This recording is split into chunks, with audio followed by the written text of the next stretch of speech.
There once was a man named Gold Roger who was king of the pirates. He had fame, power, and wealth beyond your wildest dreams.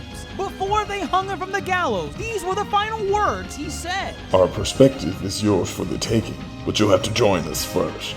We left everything we debated at the Yonko table.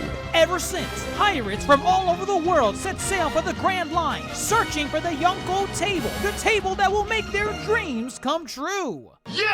Yo, everyone. Dr. Jace Attorney here. That's the voice of Dr. Jace Attorney. We're here to deep dive here at the Yonko table. Guillermo Del Toro's Pinocchio. It is the year of Pinocchio, folks, or rather it was the year of Pinocchio in 2022. We had three films released about everyone's favorite puppet released in 2022. And there was one that was clearly the superior out of all of them. We're going to get into that specifically as to why, but there's a lot of nitty gritty in the details, and I can't wait to talk about this film. Definitely one of the greats from 2022's animated film category. But with me to deep dive Pinocchio as well is fellow Yonko Grandmaster Hoop. Grandmaster, I take it you probably liked the other Pinocchio films a little bit more than this one, right? Did you like the one where what's it called? Dan, I want to go out on my own. Was that your favorite? I never seen it. I only know that the voice over that bit. That's really funny. And not to mention in that Pinocchio film, he doesn't even look like a puppet. I'm not even sure what's going on. The other one, the Disney, Tom Hanks, Robert Zemeckis. Did you watch that one? You know, I started like 10 minutes of it, and then I got like in my emotions due to whatever's going on in my life, and I turned it off, and I never looked back. I heard I didn't miss anything. It's called Pinocchio, A True Story. That the Disney one? No, I'm sorry. The other one. The other one's called. Oh, yeah, that's some Russian one that was picked up by like Lionsgate, with Pauly Shore. Really random. Yeah. Couldn't be saved. Tom Hanks couldn't save the Disney one. No, this one is a superior. Yeah, wow. Tom Hanks was Geppetto. They had a really good cast. The Disney one. Yeah. Wow. Just I don't know. I don't know. I didn't watch it, but I heard it was not good. I heard it was very bad. I did not even give it a chance. I'm kind of out of the loop with the live action Disney films. Outside of I watched Aladdin and Jungle Book, and that's about it. I recently watched Lion King. Good God, that one was terrible. Only recently. As in like the last month or so, I watched the live action Lion King. That one was god-awful. It's not a good time. Yeah. Pinocchio, I'm guessing, is in that category. I haven't heard a single person praise this movie in any capacity. I don't know anybody that's watched it. Yeah. Yeah, so the competition was pretty low, but I think even with competition, Guillermo Del Toro's Pinocchio was likely going to come out on top. This was the superior Pinocchio film. Clearly, it was. Hands down. Do you think it was, or are you a Pauly Shore stan? No. Clearly, this is the superior one, which is I guess I wasn't banking on enjoying a Pinocchio film this year. Like even after those other two, this one was coming out, and I was just like, damn, it's just one of those weird years where multiple studios are making the same movie. Right. It's happened before. Yeah. So the last one that comes to mind for me is like the Jungle Book. There was the Disney live action with Jon Favreau. Oh, okay. The one you mentioned. And the other one got pushed back, but it was originally going to be released the same year. It was Andy Serkis's Jungle Book. That's right. Yeah. It equally had a really good cast. That one had like Benedict Cumberbatch, Christian Bale. Right. They also did like another examples like Tarzan and Hercules, right? Like weren't there like successive years where like multiple movies of Tarzan and Hercules were coming out? there was like this. Actually, funny enough, again, this is really random. Kellen Lutz from Twilight fame was playing Hercules in the same year the Rock Hercules film came out. Okay, right. And then Kellen Lutz also played Tarzan. He And I don't also know- played Tarzan. He did also play Tarzan, but I don't know if it was the same year as the Alexander Skarsgård Tarzan, the one with Samuel L. Jackson and Margot Robbie. Oh, that's right. Yeah, there was that one. Yeah. Yeah. Yeah. Wow. I don't think any of those outings were good at all. That's very like it's always Disney related type of stories. You know, like I know they're not Disney originated stories, but like, you know, Tarzan with I guess there was no Disney Tarzan at the time. But there was still a Disney Tarzan movie, a Disney Hercules, and now there's a Disney Pinocchio that's actually releasing this year, as opposed to Tarzan and Hercules from before. But I think it's kind of funny. Disney has their hat in the ring with all these properties to some capacity. I thought that was kind of interesting. Yeah, no, I think a lot of people are just over here like, let's do it better than Disney. Let's switch it up. Let's give the true story. Let's give a darker take. I definitely feel like this film was a little bit darker. A Oh. little bit, very, very Hella. darker. Yes. Are you at all familiar with like the actual fantasy of Pinocchio, like the original folktale? I am. It's not. It's a book. It's a It's book. a book. It was- Fine, it was- it's a book. No. It's like simply just a tale. It's like this Italian. Is there no like dark twist to it, like the way the Little Mermaid is? I'm not entirely sure because Pinocchio is not even that old in conception. I think Pinocchio only dates back as far as like the 1900s. Like it's okay, 1883, close enough. Okay, that's old. That's old. It's old. That's It's like not Little Mermaid old. It's not like so far off. I think the Little Mermaid's older than 1883. But I don't know if there's any kind of dark layer to Pinocchio. I want to say I'm just so used to all these fantasy stories always having something like that. right, and where then it's Disney like you know Disneyfies them into like in pop culture as like this happy, heartwarming story without you know any swearing, no death, no fascist dictatorships. I don't know if Pinocchio originally had this, and nor do I care if it did, but I think this take on Pinocchio actually had me interested because I'm like, wow, this is like a real world story in a way. It felt real. felt very real at times. Probably more real than Disney's take could ever be. Yeah, I'm looking it up now. I don't Pinocchio, the Disney one, pretty much nailed it outside of a couple of details. It doesn't seem to have like a darker kind of original like thought. Pinocchio doesn't become like a serial killer or something by the end. Yeah, no, no, Okay. nothing like that. Doesn't stab people with his nose or something. Nope, nothing like that. So the decision to take Pinocchio down such a dark route, but at the heart of it is still Pinocchio. That's the crazy bit.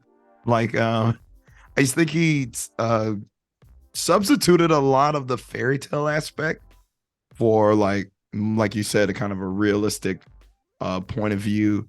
But there's still magic here, and there's still kind of wonder here. It's just got this real world background setting that surprisingly works. It's weird, it's crazy, it's Del Toro. It works. I love that it's from Del Toro. Del Toro does like these type of movies that are just and I think he does shows too. I think he did Troll Hunters or something. He did do on Troll Netflix. Hunters. He was a part of that. Yeah. Yeah. I won't say I'm a fan of Troll Hunters, but like I like his horror inspiration. Just because I mean he does really good horror. I mean Pan's Labyrinth, pretty good. Wasn't he involved with Hellboy to some degree? Oh, he's the director for the first two Hellboy films. Yeah. Right. Blade 2 as Blade 2, the Superior Blade. Look at that. Yeah, there you go. to name a couple others, The Shape of Water, Nightmare Shape of Water. Alley. Right. And then, he just has some fun ones. Pacific Rim, dumb fun. Yeah, that one was strange. I remember him being tied to that. He's the director. He directed it. He directed it. Jesus. I mean, yeah, the guy is just like a fun director, and he has his inspirations in horror that you really see him wear it on his sleeve, and you see him really showcase it here in Pinocchio. This has been like a passion project for him since 2008. Yeah, man. When we talked about it during the Window on Wild, this project went through hell. I was reading up on it. Right. Yeah, 2008, which is crazy because it's damn near almost 20 years. Like, what were just no studio would pick it up, or it had to go through reshoots, rewrites? Well, from what I collected, he was trying to get some like big names involved. He knew he wanted to do it stop motion. Stop motion from the oh man, this was beautiful stop motion. Just get it out of the way. The stop motion was beautiful, fantastic.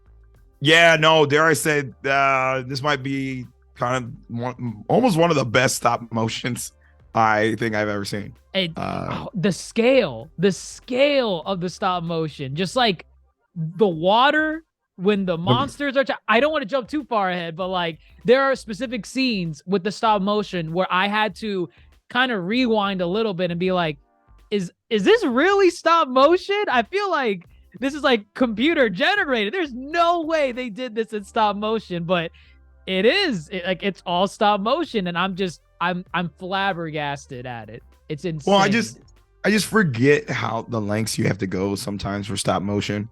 I saw this little clip from there's like an extra where you can watch how a lot of the making happened. They had to make a giant Pinocchio at times. And they scaled him to be like tiny at some points, and they scaled everyone to be humongous. Right, like a lot of the Sebastian Cricket scenes. Yeah. If it's a close up, it's a giant Sebastian. Right. And then it's still all stop motion, which is crazy. Right.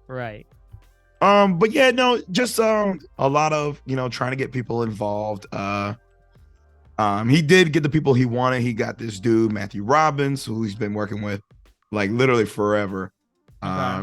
So they write the script together. Patrick McHale he brings on. Did you ever watch Over the Garden Wall? I know we talked about it. Like we always talk about it. I haven't watched it. I know it's supposedly a really good cartoon, or limited series, but no, I haven't seen Over the Garden Wall. Let me tell you, Over the Garden Wall fits right up Guillermo Del Toro's alley. Like, was he involved in that? He's not, but like that kind of style of this kind of gothic, kind of weird type of storytelling. As far as like what they're trying to depict, that they got it. They nailed it. That's the perfect person to bring on. Okay. And then I think a lot of people were getting involved in other things. He wants to do stop motion, but they got other projects going on. And then and stop motion takes time. It does. But filming for this started only in 2020, and then they didn't finish till summer 2022. Goodness. So they recently finished it. Wow. And that's 2 years. That's insane. That's 2 years of putting all that together. That's crazy. Yeah, that's dedication and time. I don't know when Netflix got involved, but I think they struck another winner with this one.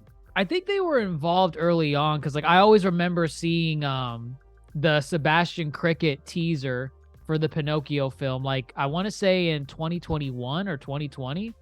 I can believe that. Yeah. Yeah, like and it would just be Sebastian Cricket. Like you didn't see what Pinocchio looked like. You didn't see Geppetto. It was just Sebastian Cricket, and he's just saying some random line from Pinocchio, like you could only do the best that you can do, and that's all that you can ask for. And I don't know, whatever. You're gonna correct me anyways. Yeah. Actually, I see. Yeah, Netflix got involved in 2018. Oh, there you go. Yeah. And they gave it the budget. They needed a budget increase, and no one was looking to finance this film. Comes Netflix. Here comes Netflix, who takes the a shot. occasional savior. They take a shot in the dark a lot, and most of the time they hit. That's true. I think this was a hit. I think so. 100% think this was a hit. Kind of going into the darker elements, like what you were saying earlier. There's some interesting bits in here that I never associated with Pinocchio, but I believe it to be part of the mythos now. Maybe it was always part of the mythos, and just that Disney story always, like, oh, we're not going to talk about war. We're not going to talk about military, or, the loss and grief of father and son. We're not going to do any of that. So I always thought, the regular Disney type of Pinocchio, the one that you see in Kingdom Hearts, the Jiminy Cricket with the top hat. Don't you know Pinocchio? Gross. Like, that's the one I know. But with this one, I feel like it's probably the definitive version of Pinocchio. You have World War I, the Great War. That is World War I, right? That is World War I. Yep. Okay, cool. As the backdrop, right? I think that was pretty good. I guess I'm asking because I'm getting my history. I didn't know, but is it World War? It is World War I. It is World War I. I didn't know Mussolini was in power for that long. Okay. What are you teaching these kids? I don't teach history. I don't teach history. Thank God. Yeah, I guess. Thank God. Whatever. Yes. World War I. That's very Del Toro. Kind of. This is definitely not the first time we've seen World War be the backdrop for one of his films. So that cool. I mean, cool. We'll get into it. I think they really nailed it in certain aspects of the Pinocchio mythos. The Pinocchio, the lore, the mythology. The mythology of Pinocchio. I think he nailed it at a certain point. I'll get to it later. But yeah, at the heart of it all, I don't know if it was always about like Geppetto losing a son and he's grief stricken. If it is, Disney, no, they didn't touch it because they're like, no, he just wants a boy. He just wants to be a father, which totally plausible. Totally plausible.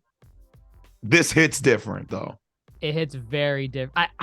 To me, this is more believable. Like in the regresses of my subconscious, I always thought the Disney Pinocchio, like, oh, maybe there's a deeper meaning as to why he wants a puppet boy. Maybe he had a son like decades ago, and maybe the son is like just angry with his father and left him, and now he's ostracized from the family. I don't know. Like I was thinking like something darker than that. And what do you know? Del Toro's like, hey, you know what? Let's take that and make it into this version of Pinocchio. I think it's perfect. Regarding the animation, who are some of the other people involved with this? Mark Gustafson. Gustafson. Okay. I don't know. That's a big name. Probably in the world of stop motion. Okay. He's not like the biggest name. Henry Selick, I think, carries that title. Right. But he's involved in some projects. Mr. Fox. He helped out on that. Big support there on Fantastic Mr. Fox by Wes Anderson. And I enjoy that movie. That one's pretty good. I looked at his other claims to fame. He's got others, other films and whatnot, but I thought this one was really interesting because he's like the lead here. Do you know the PJs? I do know the PJs. You know the PJs. Yes. All right. The PJs projects. The same one. That's insane. So what? He was like a director on the PJs? He's like the lead director on the PJs. That's insane. I love the PJs. That was one of those. That was during an era where like you got these like big name celebrities to do voiceover for like cartoons that were running on television. So like Will Ferrell as Mr. Oblong. You remember the show The Oblongs? Yes. Mm-hmm. I liked The Oblong. Oblongs was really funny, but I'm like, wow, they got Will Ferrell to be the main character, the main dad. Same with the PJs, Eddie Murphy as the main character. And I'm like, yo, like, why didn't this go on for more? Like, that's crazy. I don't know. I love the PJs. The PJs was so good. The PJs is definitely a gem for its time. Like if you know the PJs, kudos to you. If you don't, you just missed that wave and it's okay. But PJs, it's stop motion. Like, say what you will about maybe the short-lived run of the PJs, but stop motion wise, it was a stop motion series that was rare for its time. That was before Robot Chicken, I think. Yeah. So Mark Gustafsson is co-directing this with Guillermo. Guillermo's got kind of the vision. Mark is brought on to do, kind of lead the stop motion. Okay. And okay. Seems to me it was a perfect fit. I think it was excellent. I think this film blows out a lot of stop motion films out of the water, even some that came out last year. What were we talking about last year? There's only one major stop motion film. I keep forgetting we're in 2022. We're in 2023. We're in 2023. Sorry. I'll save it for the end. Sure. When we talk about just final thoughts. But I think, if you really think about it, there was only one major stop motion film outside of Pinocchio that came out last year. You're not wrong. So we'll talk about it. But we've been beating around the bush regarding why we like the story. Let's actually get into the story. Grandmaster, do you want to break this down? Yeah, I can break it down. Yeah, let's do this. Oh man, goodness gracious. Again, it's the story of Pinocchio. A lot of the beats are the same, but the execution here is done so differently. That's the important part. And again, as we talked about, I cannot confirm unless I guess I could look it up. Whether or not the original Pinocchio story was about a man who lost his son. And actually, I don't want to know right now. I guess I'll look it up later. For me, this is my canon version of Pinocchio. Oh, it just works so well. Yes, it worked. Like, if you were to tell me, without having to look it up, if you were to tell me this was the original fantasy story of Pinocchio, just, with Guillermo Del Toro's like horror mix of like how he designed the characters and everything, I would believe you. It fits. Yeah. I don't question anything like, oh, what, World War I as a backdrop? Oh man, that does not make any sense whatsoever. No, it does. It makes total sense. I love it. I love it. It's crazy because again, you have the Disney version in your head, but no, here we open with Geppetto and his son Carlo, and Geppetto's like the town carpenter. Carlo is his eager beaver little son, sweet kid. But you just know this kid is not living. Oh yeah, he was way too happy. He was too happy and too perfect to survive this film. But you just knew with the story of Pinocchio, it's like there's no other kid in the mix. Right. Like from a writing perspective, like they just seem to like be painting him as like this perfect child that can do no wrong. That I'm like, outside of the obvious elephant in the room, like, Pinocchio has to come in at some point and be the replacement. I'm just thinking, yeah, they're making this kid very likable. They're making him the perfect poster child as a good boy. He's a good boy. He's not a puppet. You must listen to your papa. Listen to your papa. And I'm like, yo, something bad's gonna happen to this kid. He is just way too happy, way too perfect. Edge the whole time. Is it gonna be a pine cone that just gets him in the head? I thought that tree was gonna fall on him when they were chopping the tree down. Oh man, I thought the cross with Jesus was gonna fall. I thought that was gonna be the irony.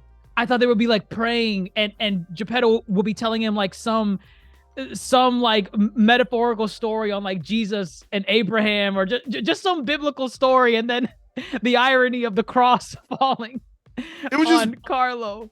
This fall was just really done well because you're on edge.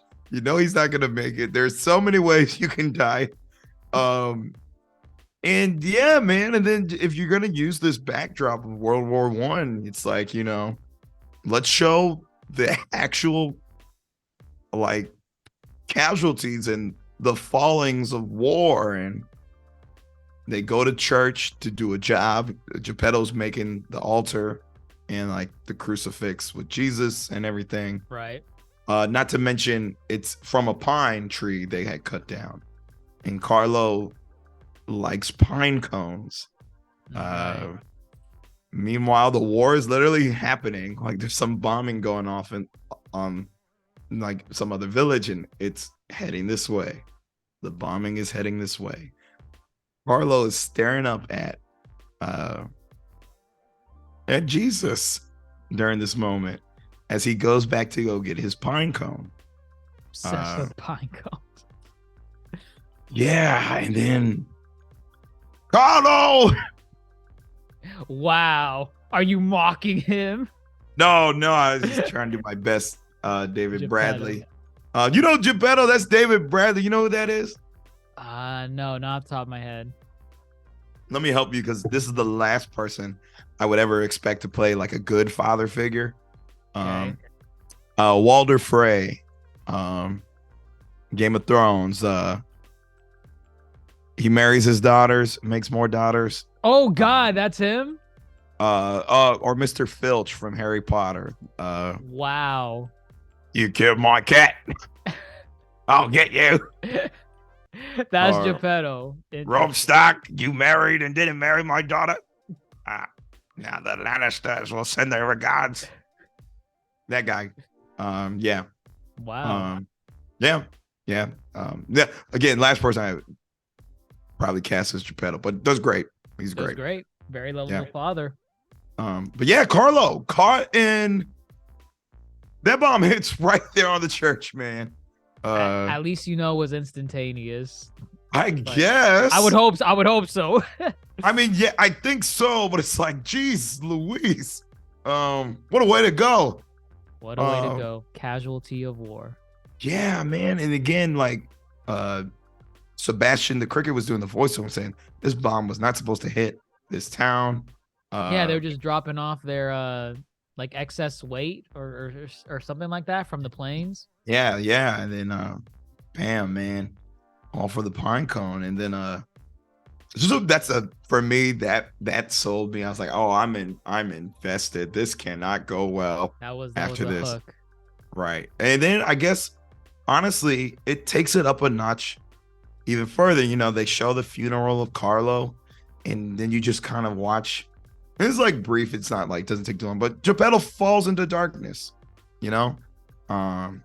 He turns dark. Wait. I'm not afraid of the darkness. He turns to the bottle and becomes a drunk. Again, I believe this version of Geppetto more than I would ever believe that dude in the Disney one. I get it. You lost your son, Yeah. And I like the narration from Jiminy Cricket, because he's basically saying, the world, Geppetto grieved, but the world moved on. Yeah. But he didn't. And he was so grief stricken that you see it, you see that pine tree growing out of his grave, out of Carlo's grave. And as it's growing, you see Geppetto slowly age into this grandpa-esque looking figure. And it's like, my God, this man was in grief for likely decades. That tree was big. That tree was big. Yeah. And then even symbolically too, he's mad at the tree. He's mad at the pine cone. Right. Ooh, right. Yeah, man. Oh man, I was like, damn pine cone. Yeah, he was like, stupid tree. You took my son. Now I'm gonna take you. And I was like, oh my God. They took it there. They took it there. That was good. I like that. I think, as you said, the world moved on, and a tree stands firm and tall, and it's like that's what took away his son from him. It's gotta go. You're gonna be my son. And I think Right. that's just a really interesting way to depict the creation of Pinocchio. He was made out of grief. He was made out of sadness versus like kind of the want of a son. Right. Again, he was like angry. He was drunk. He woke up and forgot what he did. Right. No, it was like, I mean, that kind of goes into the actual design of Pinocchio, like in this movie. I think this is the superior design because he looks like a puppet, like a makeshift puppet. And I was wondering, why is this version actually look like wood? You know what I mean? Like he looks very what's the word? You know how like puppets look like prim and pristine, like real puppets, real actual puppets. He's got some shine to him on the wood and right. whatnot. This one, obviously, like right next to me. I mean, it's what it's like, just straight up wood. Yeah. Carvings here and there, but it's very makeshift. It looks like he did it in a day. Yeah, very last minute. Like right. Yeah, like there's no finer details here. And I was wondering, because I really like this design of Pinocchio in the trailers, and I was like, so why did he design him like that? Is there a reason? Is there like a story reason why he didn't like add like the clothes and the Disney stuff, the hair, the hat? Why is that not on this Pinocchio? But then we get into the grief-stricken Geppetto and him getting drunk that one night and just out of pure misery and grief, just slapdashing a puppet boy. And I'm like, oh my God, it makes sense. It makes sense why he looks like this. Yeah, it's still, this is peak. This is peak Pinocchio. You can't top this. You can't top this. I am fine with this. I am fine with this depiction. Yeah, it works. And then I guess another beauty point, like Sebastian the cricket makes home in the pine, and then Geppetto cuts it down, and he's like, oh, this is still my home. So he's like, now emotionally attached to this piece of wood, and he's not leaving it. Kind of cool symbolically, and it serves as his home still. But yeah, then Geppetto, he passes out. I don't even think he was like really done, to be honest. He said he would finish him in the morning. When he was leaving. Yeah, he didn't even make it upstairs. He didn't make it to the bed. Not at all. Again, some really good, I think, imagery here. Like, this is such a dark depiction right off rip. It is. And then again, as we said, there's the classic horror elements. The blue fairy shows up. And she ain't this like blonde hair, blue eyed, Hey, no, she's like this creature, a demon, almost. And I get it. The cricket was scared. I was a little scared too. I'm like, I don't know if I want this thing blessing my wooden puppet to come to life. It's like demon spawn. That's what it looked like. But really cool design. Really good design. There's not a single miss in this movie when it comes to design. Like, not a single one. I can't show it to you. No, I can't think of it either. So yeah, it's classic. Gives the puppet life. She's pitying Geppetto. She's like, bring this man joy for the rest of his days, because he is not deserving of the sadness that was bestowed upon him. And again, a different kind of layer versus I guess we're gonna be comparing it kind of the whole time to what we know, which is like the Disney one. Yeah, you have to. Right. But it's like Geppetto's always been old. His days are limited.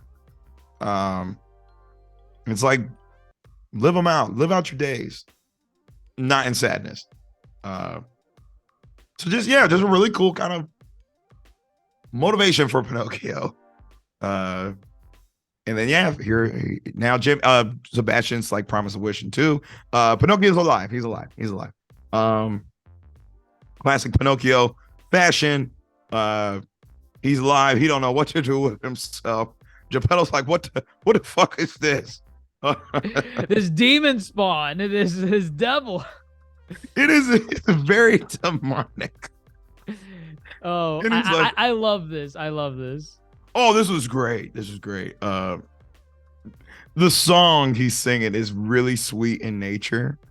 But if you actually listen to like the musical chords of it, it's like kind of horror-esque. It's like, and he's causing chaos. Right. He's like breaking glass and getting hammers and breaking tables. God, I was just listening to the song. I can't remember now. But he's like, what is it? What is it? What do you call it? Call it. Yes, yeah. And it's just like, I don't know. I felt scared watching this scene. I was like, never have I felt like scared for a boy to learn new things. And maybe that's kind of layered. It was like, one, it's scared because is that like Parenthood? Parenthood, yeah. Ooh, yeah. Onion. I like the onion. Yeah, that's an onion right there. But then also too, it's like a wooden puppet come to life who's claiming to be your son. Probably not good for Geppetto's mental state. Definitely not. I mean, he is like terrified as to what's going on.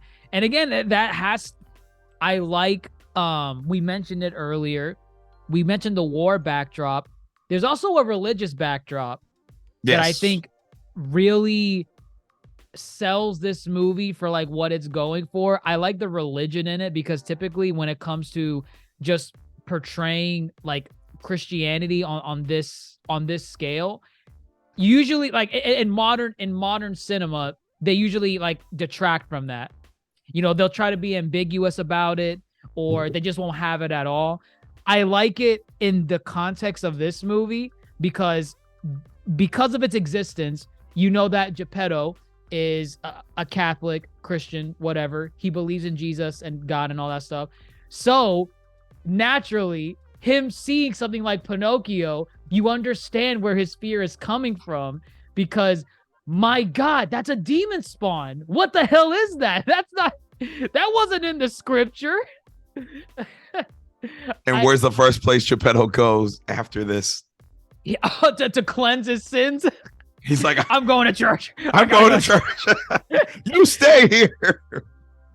I just love that because it's built up for comedy, but it also makes sense in the mythos. It was just good. It was good. I like that it exists here. Oh no, I mean it only gets worse too when Pinocchio disobeys and goes to church. You must obey, Pinocchio. What's obey? Oh my God. They could have really made that into like a horror thing, like obey. There again, that delivery, as you said, I think they were going for a horror aspect. Like again, you tell your child to do one thing, they do the complete opposite. Now they're in danger. Also, here's a boy who just came alive. What's he gonna do now that he knows the definition of obey? You know. Is he gonna go tell, obey me? Okay, demon spawn, I will obey. It's like, I described it as chaotic fun. It is chaotic fun. Yeah. Is the chaotic innocence of a child, I think, perfectly replicated in this wooden puppet. But yeah, all the people at church are like, demon, Geppetto, what'd you do? Yeah, I thought they would have done a lot worse once they saw the demon spawn of Pinocchio. I was ready. Yeah. They did shout, kill it, burn it, whatever. I thought they were going to take more action. Like, someone grab him and bring him outside right now and light the fire. But no, I mean, they were... For fanatics at the time, like, this is like the early 1900s, I thought they would have done a lot worse than how they reacted. They did react the way I expected them to. I just thought their action would have been like, yo, we're grabbing the boy, Pinocchio. We're also grabbing Geppetto because he spawned this and we're burning them at the stakes. like I right would've- now. I would not have been surprised if it went that route. It seemed like that's what they were going for. But I guess they were more level-headed. Whatever. They let Geppetto handle it. Not really, though, because they do show up later at the house. But real quick, his nose grows for the first time here. In the church or in the church. In the church, okay. In the church. And watching this Pinocchio's nose grow, that looked painful. Like how jagged it grows, like an actual branch. And it comes out like, so rough. It's not like woo. Right. It's like bones crunching. Right. I just think it's a detail worth noting just because and it comes out like a jagged branch, and it's like lies hurt. Lies should be painful. If you tell a lie, be ready to take on the pain of that lie or whatever pain it may cause. Maybe I'm stretching. No, I mean, lies can be ugly too. That was probably he is very makeshift in nature. I mean, for God's sake, he has like a bunch of nails in his back, but he does. For the most part, all parts of his body look normal. Like they look presentable. He has fingers, he has hands, he has normal looking feet, a body, makeshift hair from the stump in his back. I guess that's makeshift hair, the nose. But once he starts lying, that's where the ugliness of the tree element starts coming out. It looks jagged. It starts growing huge and grotesque. So maybe there's something there for the layers of how lies can be perceived, perhaps. They're as big as noticeable when you lie. They're as noticeable as the nose on your face. So says Geppetto. I like that. It's very interesting. Versus again the simplicity of just grow straight out. No, I think they should be painful. So yeah, they go back to the house. He's trying to teach him everything. Like I said, they come over. The priest, and this guy, the fascist father. Yes. I'm surprised at how nonchalantly they say yeah, we are fascists. Also, he's like, he does the symbol, and the priest is like, the salute. Yeah, and the priest is like, let me do it too. I think Geppetto does it too. He does it. Oh God, it was like, oh man, okay. What we doing with this? What we doing with this fascist depiction? I mean, it was true for the time period. Right.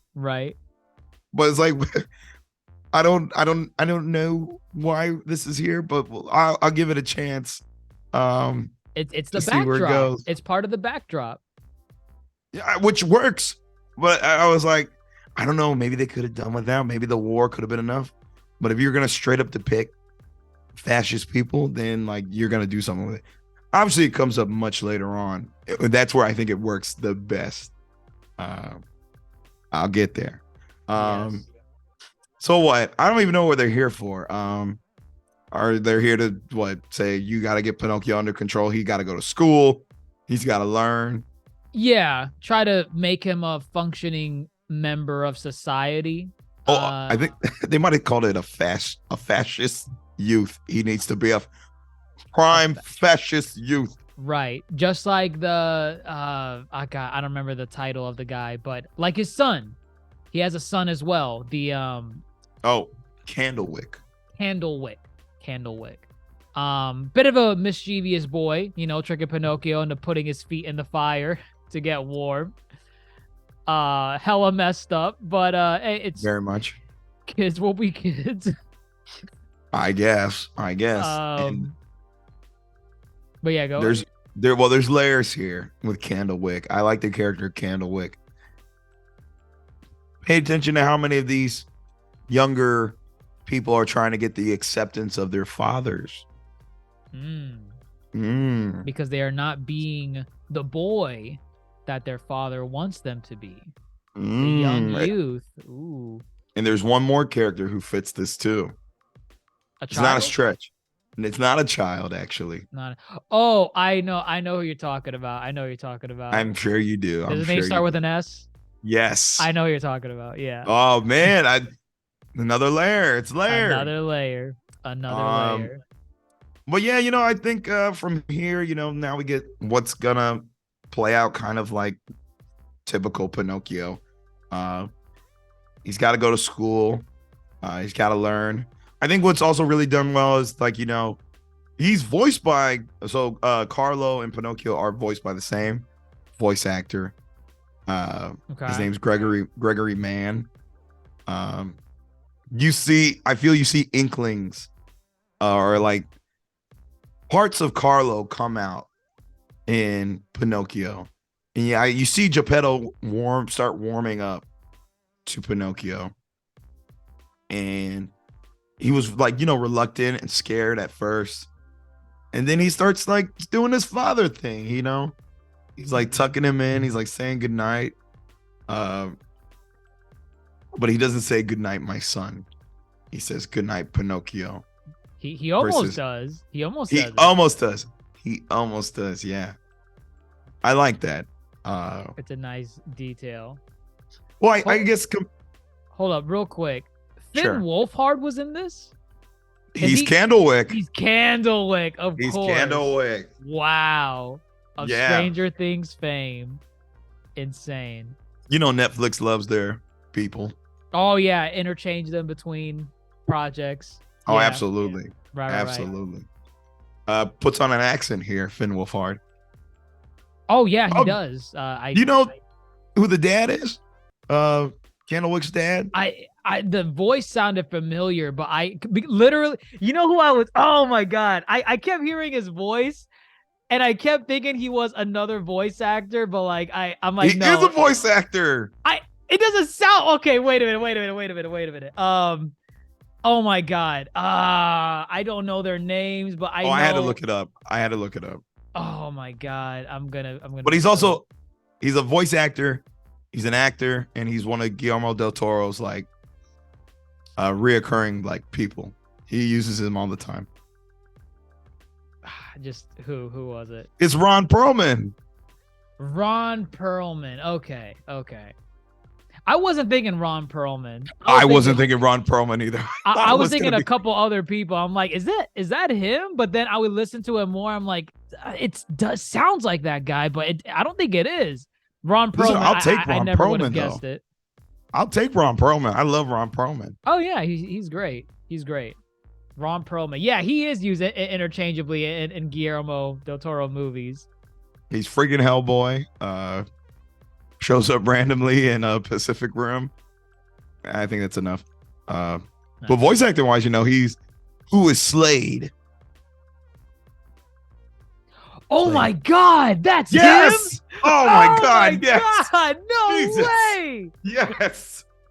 Destroy the Teen Titans. Oh man. Hello, I Robin. gotta question life. Holy. Oh my God. No. Oh, we're just geeking out for Ron Perlman for a quick bit on this Pinocchio podcast. I feel like you have to. You know what? I was probably hearing Slade that whole time. Maybe that's what it was. I'm like, yo, where have I heard this before? There you go. Oh my God. Wow. I'm speechless. It's okay. Yeah, no, he's great. He's great. He does great here as a fascist leader trying to conscript these children. More on that later. Oh man. Amazing. You good? I'm still breathing. Yeah, no, it's good stuff. This cast is really good. This cast is really good. The cast is really good. I don't blame Guillermo for waiting as long as he did. No. Yeah. To get this across. The cast is probably one of the first things they do. Right. No, it's true. Yeah, crazy enough. They got to get the script and the screenplay down, go record, and then animate this stuff to match what they got to say. It's true. Very, very interesting process. Here we get into the next leg of the film. Pinocchio, doesn't go to school. He gets stopped by La Volpe. Volpe. So who's all right. this? Is Okay. Do you remember what La Volpe means? Do I remember what it means? Assassin's Creed 2, man. All I remember was Requias in pace. You're killing me. You're killing me. You don't remember the dude La Volpe that helped him, who was like a member of the Assassins? Okay, the name rings a bell a little bit. La Volpe means fox. Oh, okay. So do you remember the fox in the original who told Pinocchio not to go to school? Actually, no. And he was in the Disney movie too? Yes, I think his name is Honest John. And so his like whole shtick is he's supposed to convince kids to skip school and come like do shit. And there's a cat too. Okay. Yeah. I don't remember him from the Disney movie, although now it makes sense as to how he's designed, the way that he. Oh, okay, no. I do remember this. I do remember this Fox character. I do remember him. He looked evil as hell. Oh yeah. Conniving, sly. Yeah, for sure. Now I know why Volpe was designed the way that he is. You know, with the hair, like fox ears, the very nose, much. very stout. Okay. Yeah. All right. It makes sense. Cool. You know, they said, you know, fairy, a blue fairy, that's as mythical and like otherworldly as we're gonna get. We can't have a talking fox come poach kids to, you know, go do shit. Let's just make it a man. So it's Christoph Waltz loves playing. Someone joked and said Christoph Waltz loves playing fascist leaders. Actually, it might have been Dr. Rika on their podcast. I don't remember. Christoph Waltz, wow. Yeah, Christoph Waltz does a pretty good job here. He definitely sucks. I don't think he ever plays characters that are cool or like great, except for like in Django Unchained. Oh yeah, that's right. He was actually a good guy in that one. Yes, he was the good guy in that one, right? But yeah, here he is manipulating Pinocchio. I'm gonna do shows for me, little puppet. We'll make lots of money. And what, Pinocchio does like one show and then do I have to skip school? No, you'll come back later. You'll be fine. Are you sure? It's pretty good. It's pretty good, Pinocchio. Ooh. I give you props. Ooh, don't get me started. But yeah, then so this happens. Pinocchio's you know, he wants to do good, and then this dude's out here, you know, being the devil on his shoulder. And what happens? I think Pinocchio and Geppetto have a falling out. Yeah, it was a really good one. Well, I mean, because I think he puts on that show for the kids, right? Like he's the stringless puppet. Yes. So that's what allows him to bring in all the money for Volpe. And that's when Geppetto's able to find him because I'm just going to call him the commander. I don't remember his actual name, but the fascist commander. He informs Geppetto that, hey, by the way, your delinquent son was not at school. So I don't know where delinquent son wasn't learning fascism today. He wasn't there for fascist 101 in third period. So get him straight, man, or we're gonna straighten him out for you. You're failing again, Geppetto. Let's go. Right, exactly. So that's when Geppetto eventually, you know, picks up the clues. He gave him that book. That book's important. That book. Oh, that was Carlo's book. That was Carlo's book. He gave it to him so that he could learn in school. And unbeknownst to Pinocchio, it was being used to try and squish Sebastian, that kept trying to be the voice of reason the entire time. Who kept wanting to sing his song. Oh my God. He had some of the best comedy bits. He did. In the entire movie. I loved whenever, because, you know, there's musical numbers. We haven't talked about it too much, but there are musical numbers in the movie that I really liked.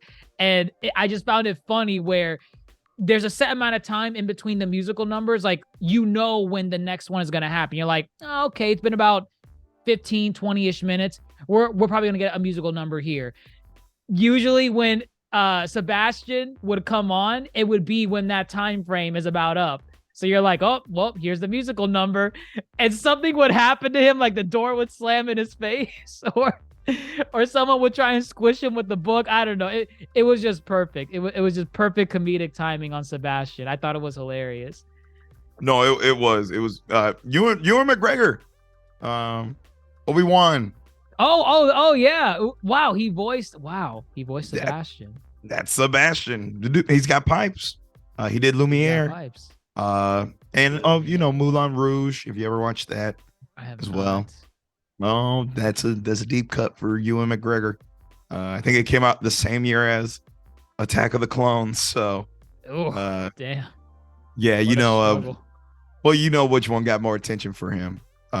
Clearly, right. Yeah, right.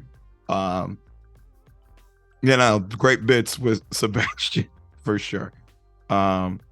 Geppetto calls Pinocchio a burden. Pinocchio doesn't want to be a burden. He wants love. He wants unconditional love as a son. He's a burden. Geppetto's got to get back to work. Pinocchio says, I'm going to go off and make more money. I ain't going to go to school. I'm going to make money for my papa. Well, hold on. The death. Pinocchio died here. Right. How did he die? He dies a couple of times throughout the film. This is the first instant where he dies. Did he get shot? No, he gets run over. He gets run over. He gets run over. He's struggling. It's Volpe and Geppetto fighting over Pinocchio. Like they're pulling him, and then he ends up falling in the middle of the road, and the commander's truck is coming by and just runs over him, like obliterates him into pieces. So you think pretty like, grim. Oh wow, he's dead. R.I.P. Pinocchio.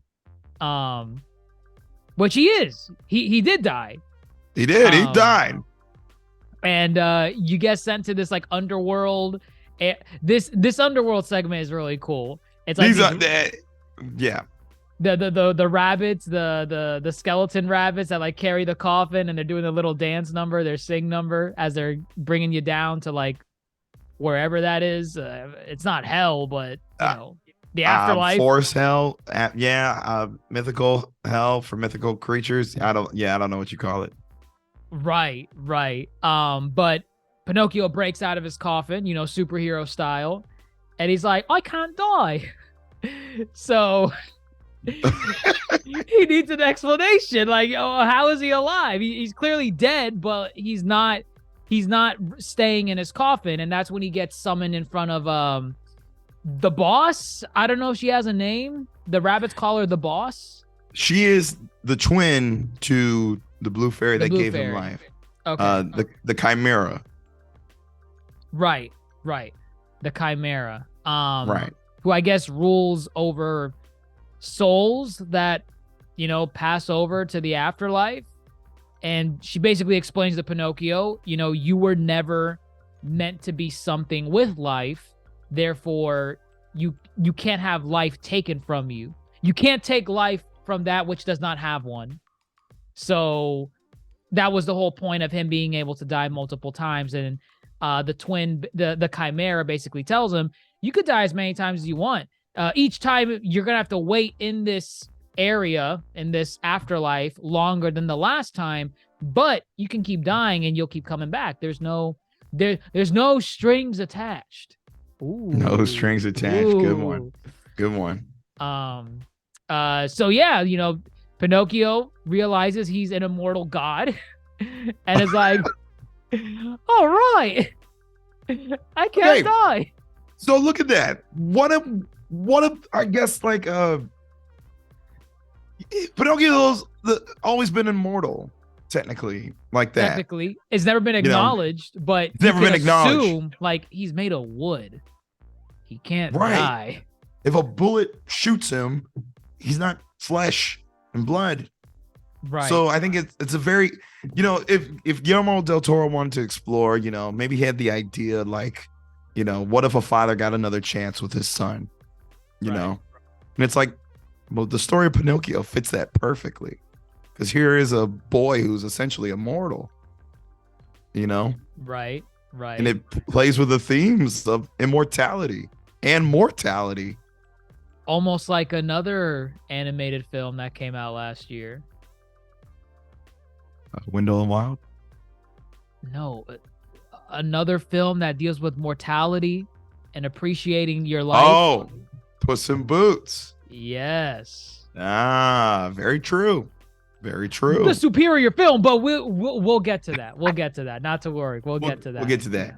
But look, can I just say real quick too? The imagery with this hell this in the good. Chimera. This is perfect. Oh my God, really cool. This is Del Toro at his finest. This is giving Pan's Labyrinth. This is giving anything you could ask for Del Toro. Like this was really visually, a lot of great visuals in this film. So yeah, I think really well done. Really liked that. But yes, Pinocchio died, and now it's like he comes back and everybody wants Pinocchio. And it's like literally what the fascists do. It's like, you can't die. You'd be perfect. You'd be the perfect soldier. Right. Country. Die for your country. And then, the Volpe, you're going to make us millions. Come on. Everybody loves you at my show. And then Geppetto trying to be a father, Right. He's being pulled in 3 different directions. One, to serve the country that he lives in. The other to, I guess, fill your pockets, live a life of luxury. Well, supposed life of luxury. He's not really getting anything out of it. And then the other one's just being a good boy, not being a burden to Geppetto. Right. Pinocchio gets swayed into working with Volpe more than the other characters. I think they get into a fight. I'm trying to remember exactly when it happened, and I literally just watched the movie. No, it's like right here. So Geppetto and Geppetto says he owes the fascist dude like a fortune. Right. For never having he comes back to life. He's in the hospital room. Hospital room, and they're I like the doctor that's checking his pulse. He's like, he's rigid. He's gone. Like, yeah, he's made of wood. Yes. I thought that was perfect. But yes, that's when the fighting starts, because then Pinocchio comes back to life on the table, and now it's like, oh well, Volpe, he signed the contract with Volpe. That's just a smiley face. It's a signature. Who cares? Who cares? Oh my goodness. Yes. That was perfect. But this is also the point where he's like, why can't you be more like Carlo? Right. And the final, the real elephant in the room, because Geppetto, for now, he just wanted a replacement for Carlo, or he wanted Carlo specifically. He wanted whatever this boy was going to be. He didn't want Pinocchio. He wanted to raise that carbon copy of Carlo to replace what he had lost before. And you see it the entire time, even before this scene. Like, even when he's giving him the book, he keeps mentioning Carlo, saying like, yes, Carlo was a good boy. This was Carlo's book. Like, he's doing these little things where he's trying to unconsciously tell Pinocchio, you should be like Carlo. I'm just saying, Carlo went to school. He was a good boy. He read this book that I got him. Here, take it. You can tell. And then finally, he just explodes in this scene, and he's like, why can't you be like Carlo? And Pinocchio ain't having it. He kind of stands up in a way. He's like, what does he say exactly? He's like, because I'm not Carlo, right? Something along those lines. Something along those lines. and Geppetto calls him a burden, you know. Yes. Yeah. It is, but yeah, Pinocchio's like, I don't want to be Carlo, you know. And rightfully so, you know, he is his own person. And like we said earlier, Geppetto won't let go. Geppetto won't move on. You know, Geppetto can't see that there is a boy in front of him trying to make happy. He's trying to hang on to Carlo still. Right. And He hasn't it's moved tainting this relationship. And yes, and at this point, Pinocchio says, I'm going to join La Volpe. I'm going to make money for Geppetto, not be a burden, be better than Carlo, and Papa will forever love me. Right. Right. Sebastian tries to say no, but like you said, the smiley face. He also puts him under the cup. Right. And he's off. Off to go make millions of fans over fascist Italy doing propaganda. Yep, doing Like, musical numbers for the Italian the Italian government. It's funny. It's funny. It's good stuff. very much reminds me of Captain America on his the bonds war thing. bonds. Yeah. Yeah, the war bonds. Very Yep. similar to that. Very, very they were both similar. puppets. They were both puppets at the time. They were. All the while, there's a rivalry growing between Pinocchio and Spazzatura, Spazzatura. The monkey. the monkey. And again, I think it's a recurring theme with this whole expectations of fathers on their children. Spazzatura is now second fiddle to Pinocchio, no longer, you know, the star of the show. And if something goes wrong, Spazzatura gets the blunt end of it. And, Right. you know, it's interesting, you know, it's like the whole idea is Pinocchio has to learn to be a good boy and kind of grow up. And it's like he's given these father figures to really kind of guide him. And he sees how La Volpe beats Spazzatura. Boom, he's boom, like, boom, boom, boom, boom, boom. Right, it's a monkey, man. It probably makes you wonder if he's the one that gave him that missing eye, the missing eye that he has. All right, yeah, most likely. He's very cruel to Spazzatura. And Very despite all sad. that, he still just wants Volpe's approval. He wants to be his number one. He's a victim of abuse. He is. He really Again, is. subtle themes throughout this tale of Pinocchio, and it works still. They become friends. You know, they put Pinocchio has compassion for this monkey, you know? And again, it's Right. like, it's very well done because again, it's inklings of Carlo, but it's still Pinocchio, you know? Right. So from here, oh my goodness, this was bad too. Gotta perform for Benito Mussolini. I mean, this is why I like what they're doing. Like, I feel like most other movies would not even dare reference a lot of these characters by name, showing like salutes, showing the character period. But I think it's good because it kind of puts you in the shoes of what the time period was like. I believe this is, you know, Great War era of Italy. I believe it. And they're not sugarcoating it. They're not censoring it. Mussolini appears in the movie. In claymation fashion. In First time, claymation I think. fashion. I don't know if they ever made a claymation dictator, but here it is. And here it is. And I mean, my God, watch the domino effect from here. Like, who else are they going to make in claymation?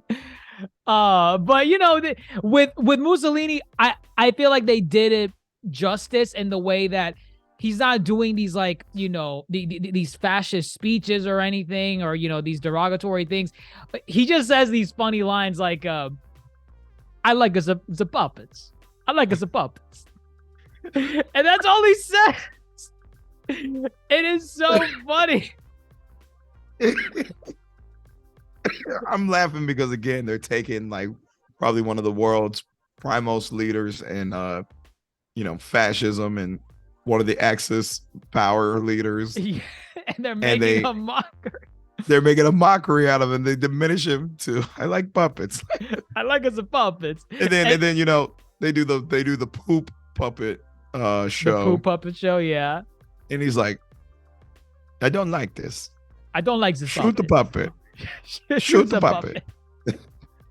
That simple. That simple. That's all you needed to do for him, and it was genius. It was genius. I loved it. He did not overstay his welcome. Right. Yeah. I'm good with that. But and they shoot him. They shoot him. Yeah. Pinocchio dies again. What and again, fascism. The dictator says to shoot, you no shoot. Questions. No You're questions. dead. Yeah. Right. Yeah. It's like a joke because it's Pinocchio and we know he's not going to die. It was like, he could have said that about anybody. Yeah. I mean, and the thing is, Mussolini doesn't know that Pinocchio's immortal. He just says, like, I don't like this puppet. Shoots the puppet. And well, you're bad-mouthing me. You're bad. Yeah. You're talking about poop and caca, and you're singing about it and you're mocking. I wasted my time coming here, is what Mussolini is saying. This was the performance of a lifetime, according to Volpe. But yeah, no, he shoots him. He goes to the underworld, and then he visits, the Chimera again. And that's where he has more time to really discuss with the Chimera. Like, okay, I'm immortal, but like, is that a good thing? Is that something that I should strive for? Right? He has this conversation here during the second death. Yeah, I think so. And I think, yeah. It's layered, Wow. As we said earlier, the whole world moved on. Geppetto wouldn't. Pinocchio's immortal. The whole world's going to move on, but he won't. He's always going to be immortal. He's a wooden puppet. So she does mention, you will watch your loved ones die. It's inevitable, But then she kind of puts in perspective, all right, do you want to spend those moments with them? Or are you okay kind of living this life where you're going to watch everybody you love die? And it's deep, man. It's deep. It's deep. I loved it. It tackled the elephant in the room of, Pinocchio's a wooden puppet. He's immortal. Let's address this because it's, even in the Disney film, if you want to be cynical and not just leave it at happily, Pinocchio I guess he became a real boy at the end. So he did become a real boy. He aged, but there was always that assumption of like, what if he remained a puppet? He was going to stay a wooden puppet, never age, and he was going to watch Geppetto die, like in the original. So in here, because he does not become like flesh and blood in a way, he is going to be immortal. He is going to be omnipotent in a way. He cannot age unless you actually harm him, shoot him or drown him, whatever. But in terms of he has eternal youth. Youth. He cannot die from anything outside of that. So yeah, I think this time, she sends him back and he wakes up. Where does he wake up again? He wakes up on like a pyre, right? I think he's gonna get burned. Or no. He's on the truck. The truck, right, to the Fascist Youth Academy. Okay, so now here's where I think this film really works in terms of playing to the Pinocchio mythos, and then this vision Guillermo Del Toro has. So do you remember the original Pinocchio with regards to Pleasure Island? Kind of. Isn't it? Does Pinocchio get drunk over there? Yeah, no. Okay, so the idea is this coachman picks up the kids, takes them to this island. They get all the sweets they want. They can smoke, they can drink. Yes, and they can get drunk and stuff. And then they turn into donkeys. Oh, that was the donkey subplot in Pinocchio. Okay, I remember that. Yeah. And then what? I guess he puts the donkeys to work. Slave labor. Right. They're mules of labor, or Burdens, Beast of Burden. There it is. Beast of Burden. That you're right. So this was the substitute. This is a substitute because they're in a conscription camp, and they're becoming mules of war. Ooh. They're becoming serves that war backdrop that we got established very early on. Exactly. So instead of turning into donkeys, they're becoming beasts of burden, carrying out this fascist war.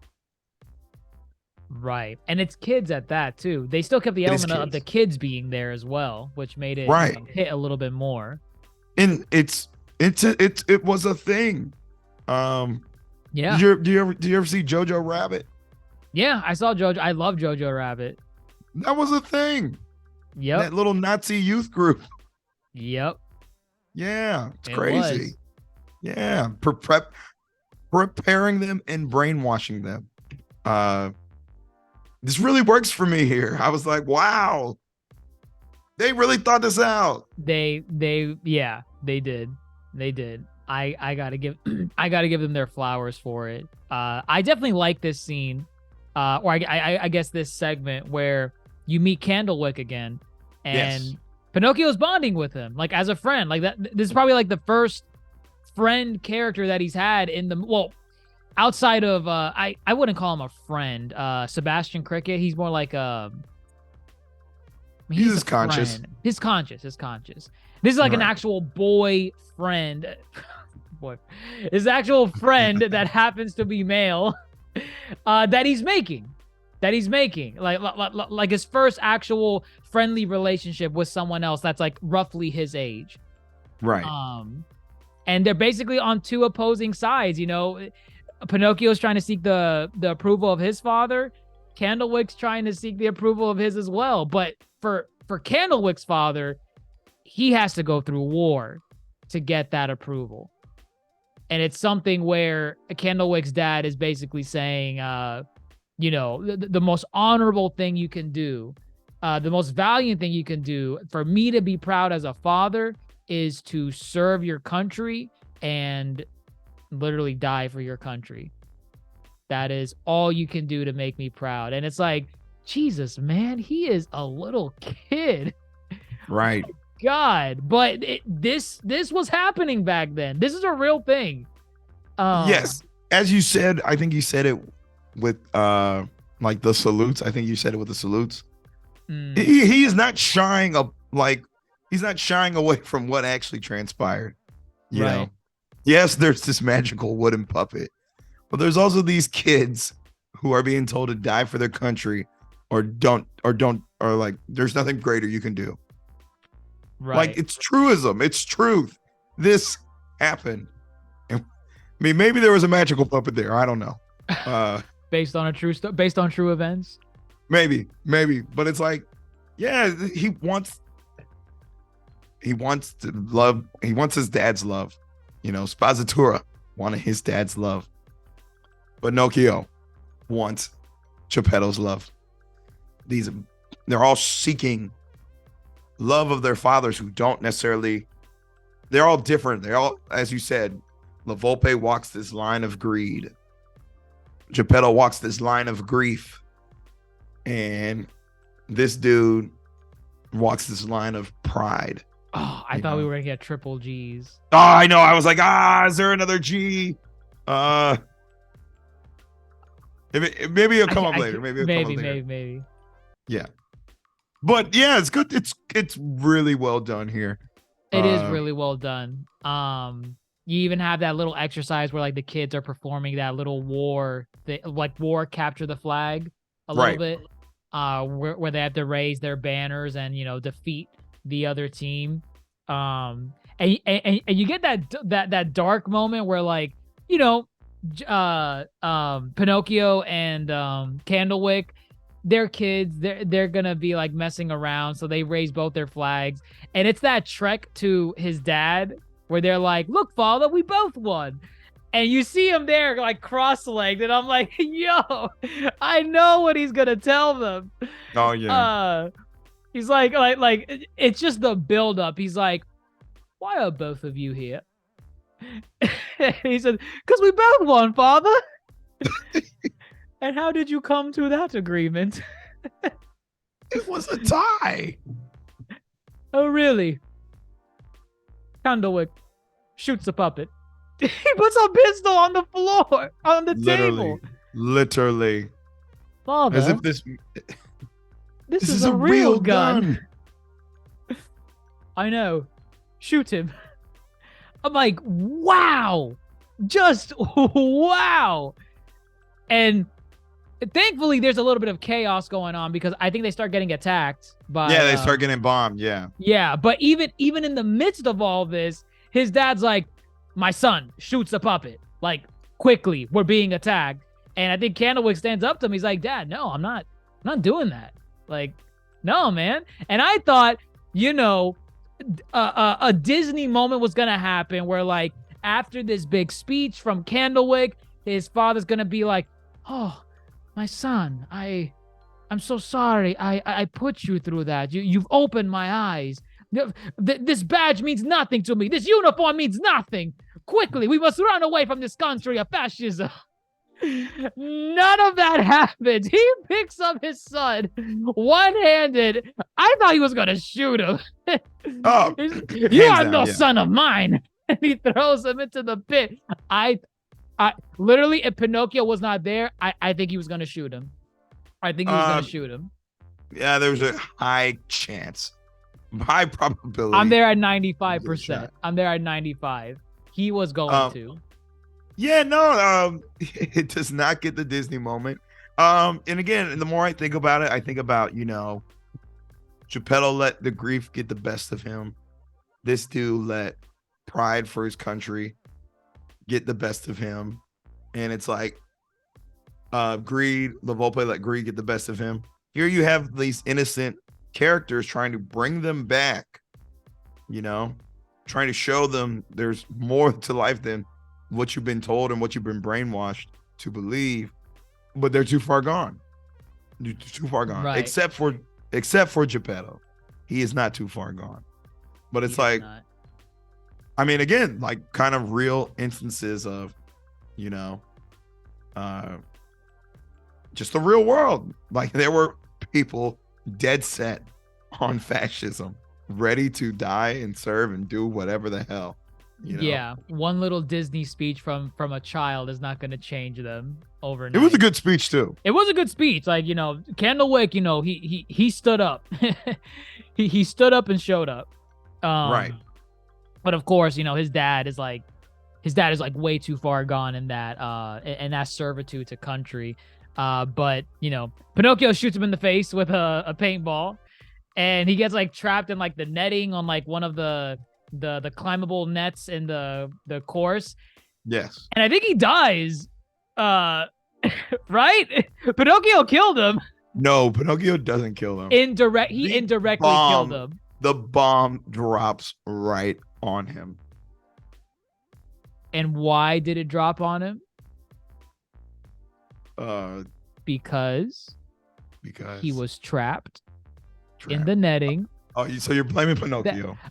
I'm not blaming Pinocchio. I'm pointing fingers where it needs to be pointed. Pinocchio killed a man. Casualty award happens. Imagine this. If Pinocchio didn't shoot him, was the dad surviving this? I mean, who cares? It's what the dad wanted, right? Die for your country. Oh, I guess he did die for his country. Oh, the irony. He did die for his country. Irony. Right, the irony. Look at that. Mm-hmm. Look at that.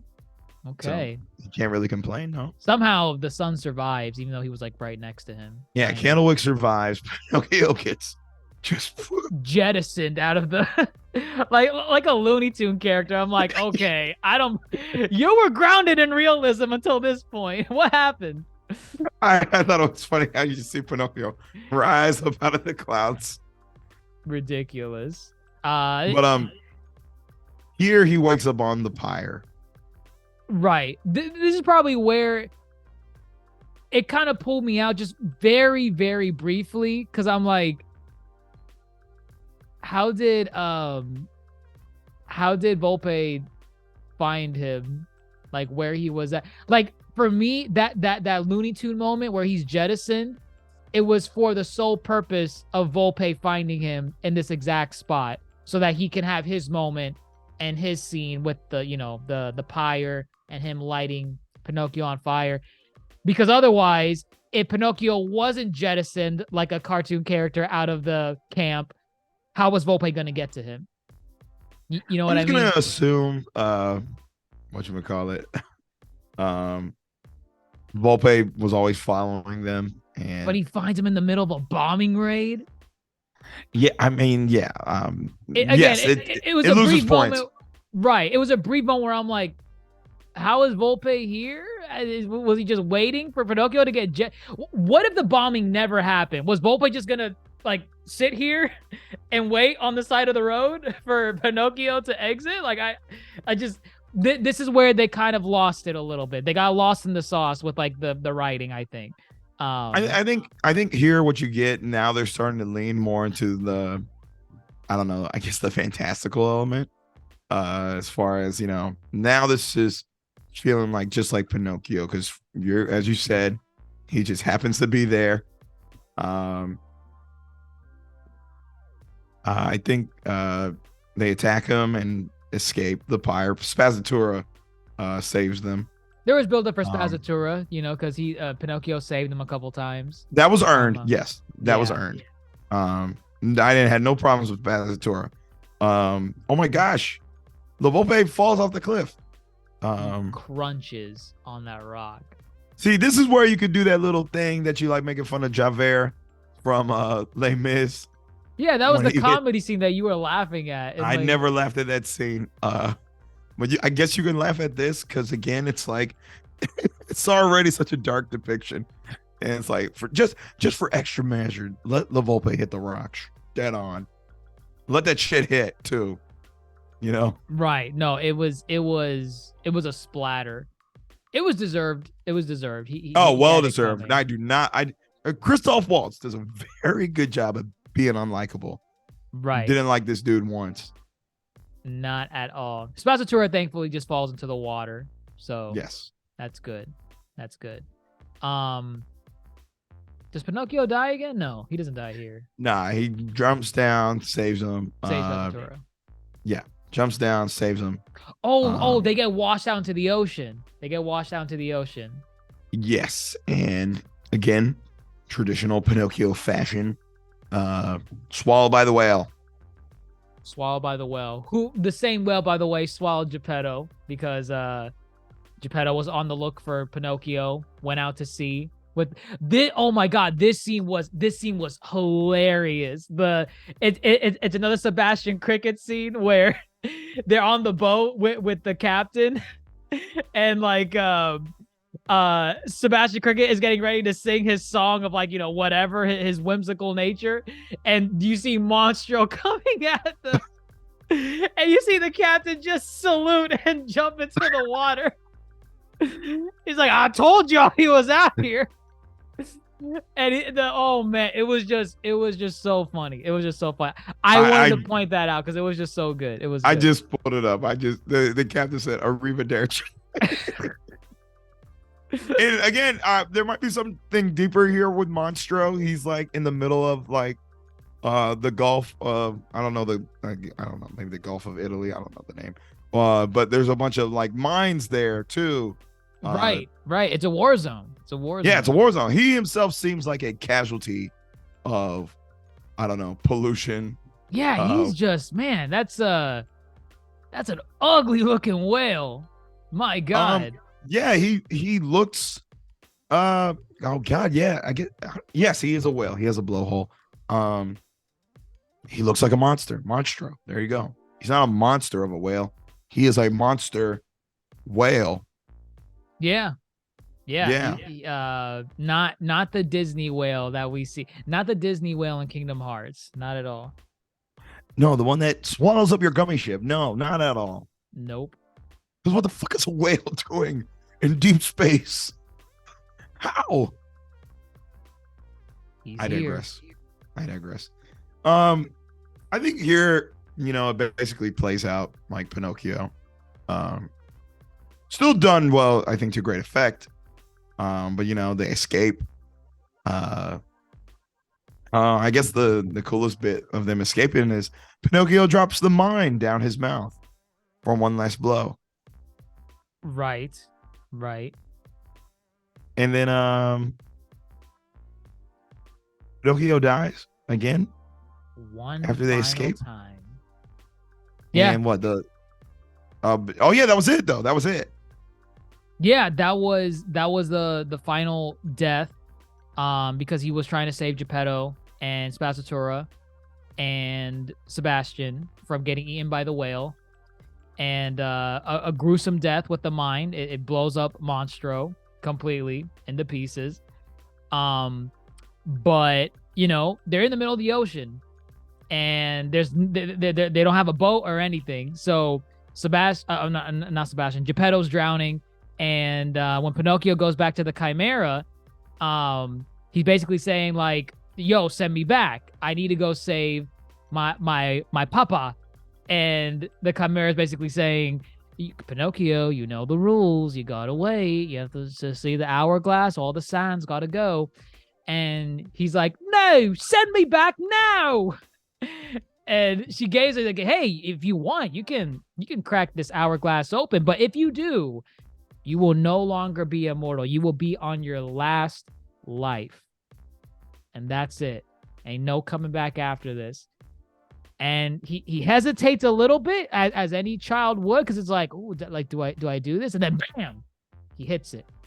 He cracks open that hourglass, gets sent back, saves Geppetto, but it's a struggle because like he's being pushed underwater, like trying to hold Geppetto up, and he dies again for the final time. Ultimate sacrifice. The ultimate sacrifice. But Geppetto, Sebastian, and Spazzatura wash up on shore, and Pinocchio's in his motionless puppet state. He's gone. I thought the movie was gonna end here. I thought it was gonna be like, wow, what a dark, messed up ending. Like that's hella messed up. You're gonna leave me as an emotional wreck for the finale? Great. No one gets a happy ending. But the blue fairy comes up, right?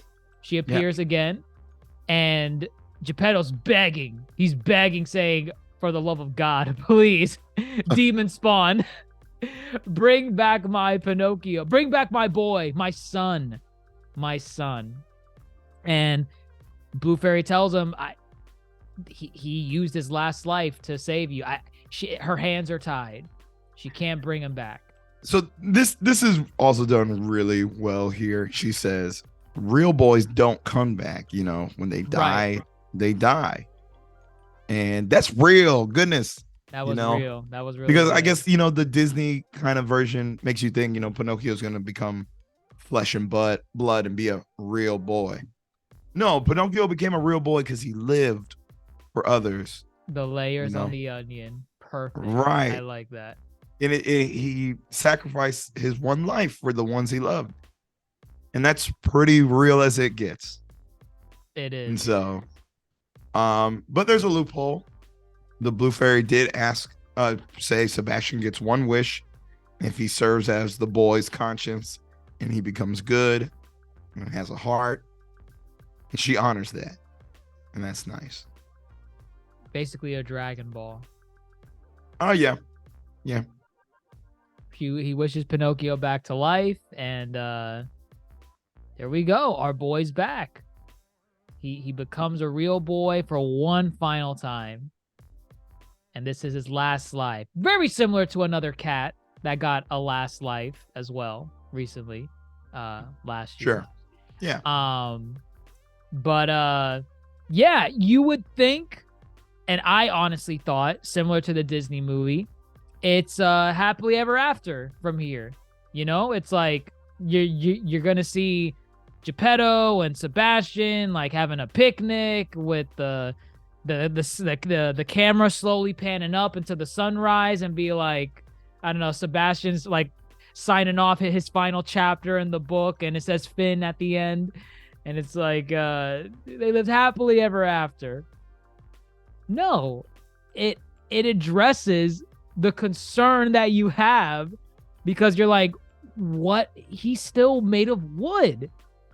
What is happily ever after? He's gonna watch them die, unless he dies from just, external causes. But yeah, he's gonna see them die, and they address that.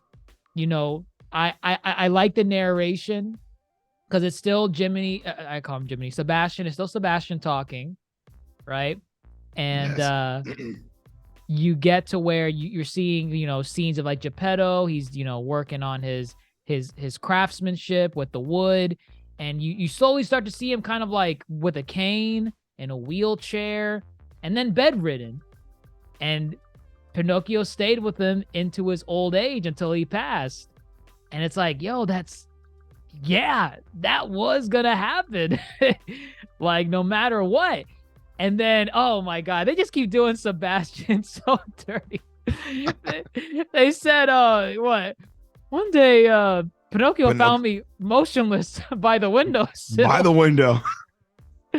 I'm like, okay. Mind you, this man was beaten by every conceivable thing in the entire movie. He was stepped on. He was books were smashed on him. I thought he died like multiple deaths in this film. Might as well have. But no, he seems to have died of natural causes. And at that point, I was like, what? So if he's dead, how is he narrating this portion of the story? Because he's saying Pinocchio found me dead on the windowsill, and then he kept narrating the story of what happened afterwards. So I'm like, how is he telling this? Who's writing this? This is not Sebastian. And I like this shot. Spazzatura is the last one to go. You see him with his little monkey cane. And you see a shot of Pinocchio walking to the graves of Carlo, Geppetto, and then that's it. Yeah, well, the Spazzatura grave shows up. Well, that's what I mean. At first, it's just the Carlo and Geppetto graves, yes. And you see Spazzatura slowly walking behind Pinocchio, but then he starts to fade away, and his gravestone appears. Oh, so really well done. It was really well done. Sebastian's grave is inside of Pinocchio. He's in a matchbox inside of his. Yes, he's staying with Pinocchio. I love that. I love it.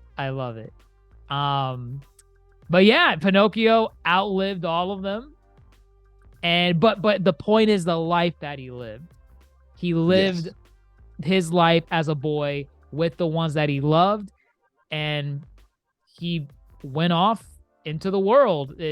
I think Sebastian said it best. He's like, I have no idea if the world accepted him when he wandered off. Like, for all I know, a bear got him or something as soon as he stepped into the woods. But he said he's confident that the world did embrace him back, which is very nice. It is nice.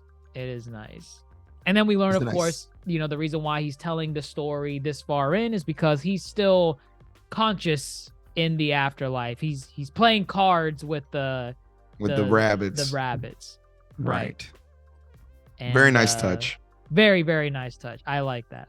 That's your MCU after credits scene. So stick around. Don't leave as soon as the credits roll. But yeah, that's the end of Pinocchio. Fantastic film. What can I say? This to me is the definitive Pinocchio film, hands down. I will take it. Yeah, honestly. I don't even remember the last. There's really not that much competition, but. Well, I mean, the Disney one is a timeless classic. Right. But you have the classic badge of the original, where people, no matter how old it gets, it's gonna be like, oh, but that's the classic. We can't. That one will always be the peak version of Pinocchio in fiction that's ever told. To me, this is it. Guillermo Del Toro's Pinocchio. Can you imagine his take on Pokemon? Oh God, I don't know. But no. I feel you get a lot more out of this than the Disney one. Right. There's a stronger, more mature story. about grief, loss, fatherhood, living life to its fullest. Again, another theme taken from another similar film that came out last year. Oh my goodness. But still a very, very strong theme. They did it right in this movie. They did it really, really right. And yeah, that's that's Pinocchio. I guess what?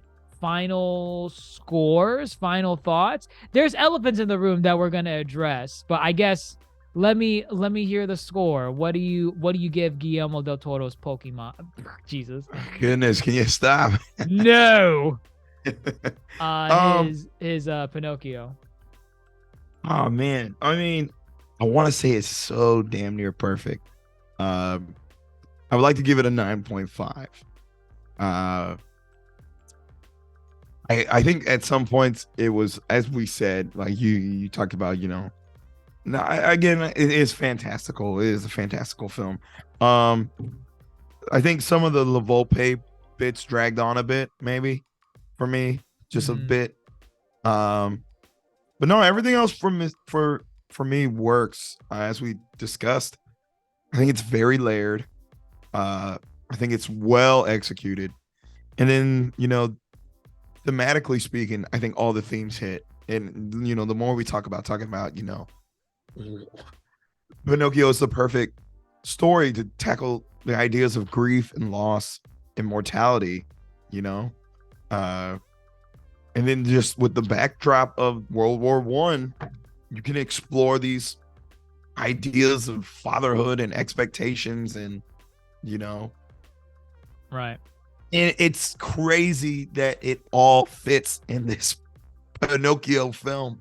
It's the last film you would have thought you would be given layers, I outside never, of. Oh, go ahead. Oh, go ahead. No, go ahead. I was gonna say the Pinocchio is the last film I would expect to see Mussolini play a role in any capacity in. Who would have ever? Who would have ever? Never. So I got nothing for praise, but for this movie, man, and the stop motion, again, I love stop motion, man. It's not like I don't want it for every film, but I like when it's few in between, because when it does come, it hits. Right. Usually, I mean, stop motion is usually a medium where you could tell there's passion being put into a project, because I feel like I've never seen a half-ass stop motion project. Like, if you're doing stop motion, you clearly have to love whatever it is that you're doing to bring it before audiences. So this right here, I can tell it was a passion project from Del Toro, and he should be proud of it. I mean, he said repeatedly, this is the movie that he's been wanting to make like his entire life, almost, right? Or like for most of his career. For a good portion, he saw the Disney one in theaters when it was re-released in like the 80s. Yeah. Always inspired by it, and then rediscovered it through someone else's interpretation. Grimsley. Actually, funny enough, if you look up this dude's book, illustrations by Grimsley, and his Pinocchio, it looks just like this film. It's crazy. But he should be proud. He said it best too. I think when it won the Golden Globe. It looks exactly. You looked up Grimsley? Yeah, Grimsley. It not a carbon copy, but like literally, there's the inspiration's there. The inspiration is clearly there. Yeah. Especially in the nose, I feel. The nose, actually, the legs too. Everything, the body, yeah. Yeah. When Pinocchio won the Golden Globe for Best Animation, Best Animation or Best Animated Film? Best Animated Film.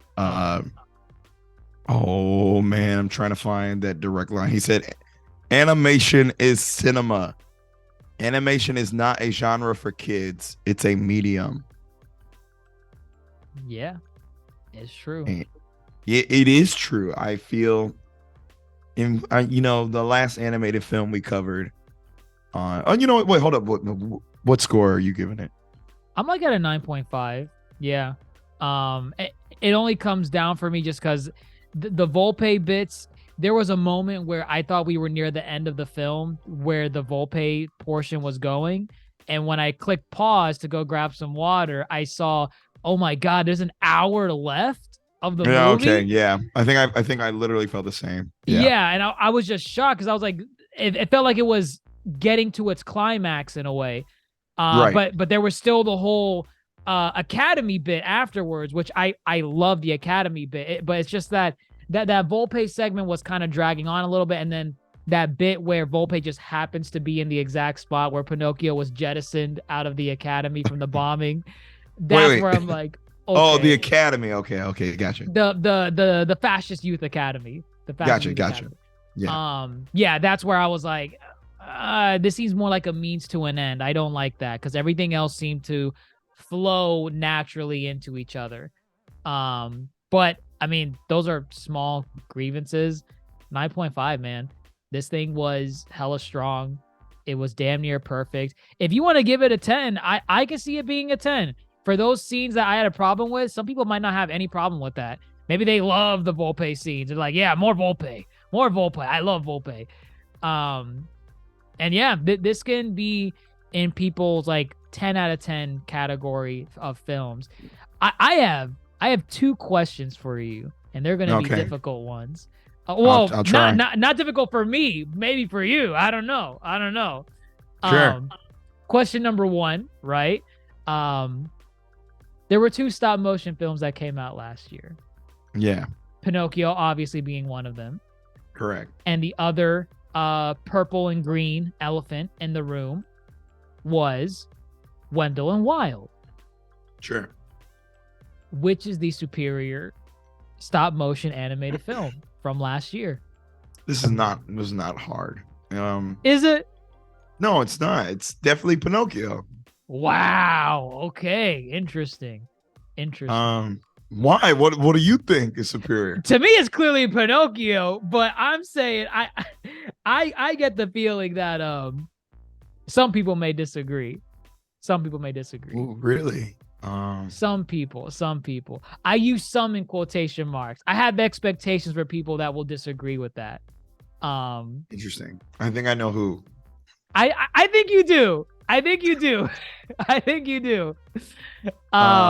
But yes, Pinocchio, I mean, we aired our grievances over Wendell and Wild. Still a fantastic film in terms of animation, but it lacked in a lot of areas, like some of the characters, the story, the writing, where Pinocchio clearly just outshines it in every way.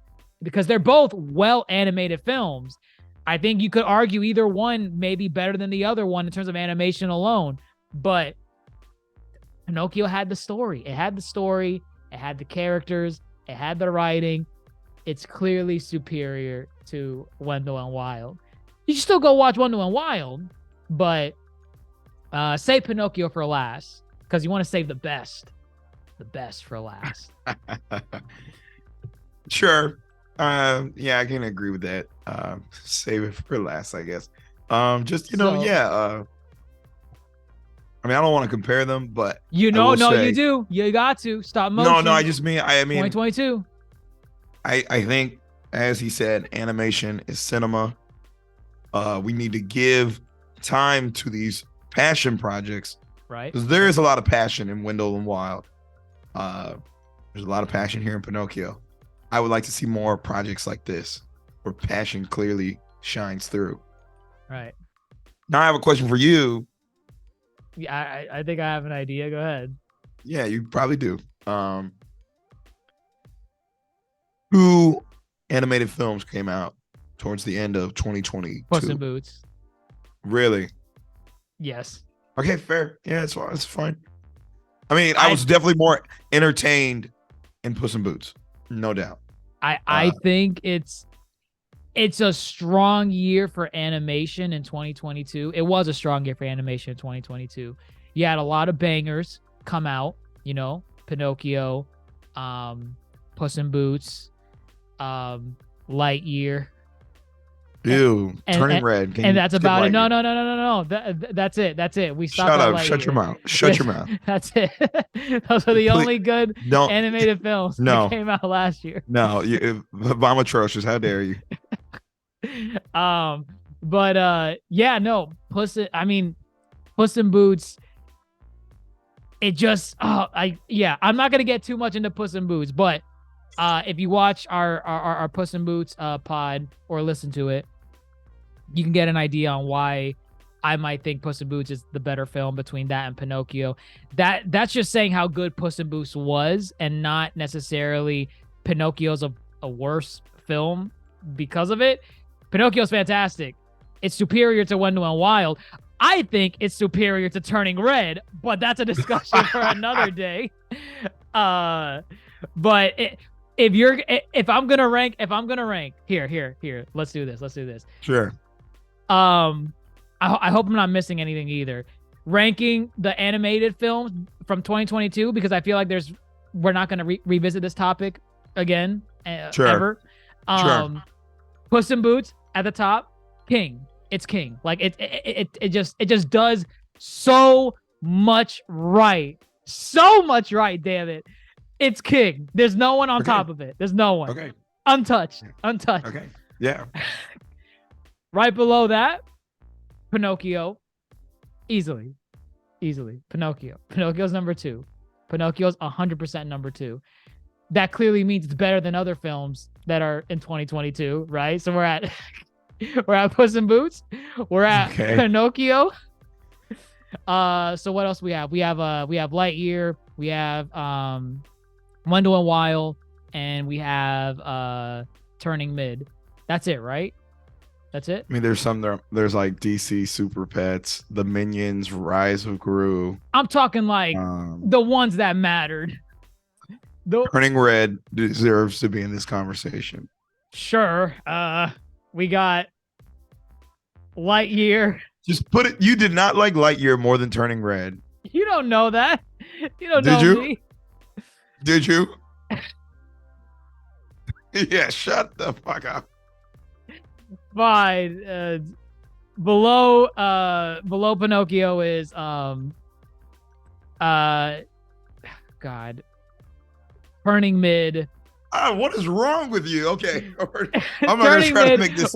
Wendell and Wild, and then Lightyear at the bottom. Fine. To satisfy the masses. Satisfy your own consciousness. I don't know why you got this back and forth where Turning Red is not as good as you think it was. Lightyear is not even in this conversation, so I'm not even gonna get into that. Wow. Okay. Yeah. No. Oh my God! I forgot Strange World. Jesus. Oh, right, because it's in the conversation. Strange World on top of Turning Red. Yeah. Oh, boo. Oh, wow. Okay. No layers to that onion. Interesting. I'll say this. It's tough for me. I really enjoyed the aforementioned 3, Turning Red. Wait. What's you're just going. These are my top 3 for sure. Your top, Pinocchio, okay. Pinocchio, Turning Red, Puss in Boots. Is Puss in Boots number 3? No order. Oh, just okay. Top 3. I think they all excel for different reasons. No. You gotta pick one. We'll acknowledge that you accept all of them in the highest category of animation for 2022. But quick, you have pretend I'm Candlewick's father. I put the gun on the table. I say shoots a puppet. Wow, let's mirror Nazi fascism, Italy. Sure, why not? But Papa, this is a real gun. I just think about emotionally invested. It'd probably go Turning Red. Oh Jesus. No, there's no way. Turning Red, Puss in Boots, Pinocchio. There's no. You see, we're on opposite ends of this spectrum. You say that I don't acknowledge how good Turning Red was. I think you over acknowledge how good Turning Red was. I like simplicity. I like the simplicity. Oh Jesus. Y'all Wow. should listen to our Turning Red pod if you made it this far to the Pinocchio pod. Yeah, go give that And a our listen. Window and Wild. And our Lightyear. And our Strange World. Goodness, we did it on all of them. Yeah. Look at that. We did pods on all of them. Yeah. Okay. Don't care to order the final ones, the other ones afterwards? No. Wow. Lightyear's not even part of the conversation. Disrespectful. Rise of Gru was better than Lightyear. So what? Did you actually see Rise of Gru? I did see Rise of Gru. Oh, okay. Fine. Yeah. God, that is a stretch. There might be one joke in Rise of Gru that sells it. I have no idea. I'm not gonna say it, but yeah, no, Yeah. don't. I'm not gonna count One Piece film Red either. Oh damn! That's anime. I mean, it's animation, but it's anime. It's anime. I'm not even thinking of that when I You're think not of even like thinking of Dragon Ball Super either. I'm not. That's not gonna get to the Academy. That's gonna say anywhere. Anime films are animation. It is. Yes. I mean, no, it's not gonna go to the Academy. Probably not. It's not. Can you imagine? I mean, I can't imagine. And the Oscar for Best Animated Film of 2022 goes to Dragon Ball Super Superhero. Can you imagine? No. If Hayao Miyazaki's name was on Dragon Ball Superhero, it would make it to the Academy. They would reconsider. Yes, they would. Reconsider. Hayao Miyazaki did a Dragon Ball Z movie. This has to be pure cinema. Peak cinema. Peak. Quote by Martin Scorsese. There you go. But yeah, that's our Pinocchio pod. I guess any just final general thoughts on Pinocchio? I mean, we've gushed about it already quite a bit. This is what you needed. This is what Disney needs to do with any kind of product they want to reimagine or stop copy pasting. Yeah, stop copy and pasting. Make it your own. This was still Pinocchio, but it was so much its own thing, right, that you forgot the original version. This is the superior Pinocchio. If Disney can do this with the remaining of their products that they are trying to reimagine or remake. Next up is Hercules. Well, next up we got to see how the Little Mermaid pans out. Oh God, that's gonna be mid. But enough. My wife is on there. Who? Flounder? No, Aquafina as Scuttle. Oh wow. I didn't know you were Aquafina stan. I'm not. I'm a Halle Bailey. That's my wife. Wow. Bae. One day. Well, I guess we'll see. It's likely gonna bomb. Not bomb. It's going to make its money. Not to worry. That movie's gonna do bank. It's gonna do bank. Critically, I think it's gonna be panned. Oh, probably. But we'll see. Disney, yes, needs to make its own identity with some of these live action films, because same complaint across the board. They're just copy and paste of their original animated films. Pinocchio, Guillermo Del Toro's Pinocchio, because this is his Pinocchio. I love saying his damn name when I say the name of the movie, because it's his. It's his. No one else can claim it. And I gotta give respect for that. But yeah, we'll see what the future holds for stop motion animation. It looks like we're in a little bit of a renaissance for like animation in general. We're getting stop motion films. We're getting the post-apocalyptic radiation of Into the Spider-Verse affecting. That's a great way to call it. Yeah. Yeah, I mean, it really changed the game. So I'm excited. I'm excited for animated films more than ever now, since we've been seeing these bangers come out year after year. So that is a fair excitement. Yeah. I guess we'll wait and see what the world has in store for Guillermo Del Toro next, and the next stop motion film. I want to see another one. Soon. Oh yeah, I don't even know the lineup. I don't know if Leica's working on anything. I'll look it up. No idea. Yeah. But yeah, that's our Pinocchio, Guillermo Del Toro's Pinocchio pod, everyone. Let us know what you all think in the comments below. Is this the superior Pinocchio film? Do we need another Pinocchio film after this? I mean, we got 3 Pinocchio films last year. I think we oversaturated the market a little bit. There is some charm in that other one, you know. I want to go explore on my own. There's some charm, a little bit. But we're probably done with Pinocchio for quite some time for the foreseeable future. But let us know what you think. Did you like this interpretation of Pinocchio? Did you like the stop motion animation? What are your gripes with this film? What are your praises? Let us know down in the comments below wherever you're listening to us on, whether it be Apple Podcasts, Spotify, YouTube, Twitter, Instagram, TikTok, at The Yonko Table. Give us a like, give us a shout out, and let us know. Let us know what you think. If you want to see our gaming side, check out the Twitch channel at Dr. Jace Attorney as well. We're playing games there quite a bit. But with that, everyone, I'm your Yonko host, Dr. Jace Attorney, fellow Yonko Grandmaster Hoop, signing off. And last quote of the day, we like this puppet. We like the puppet.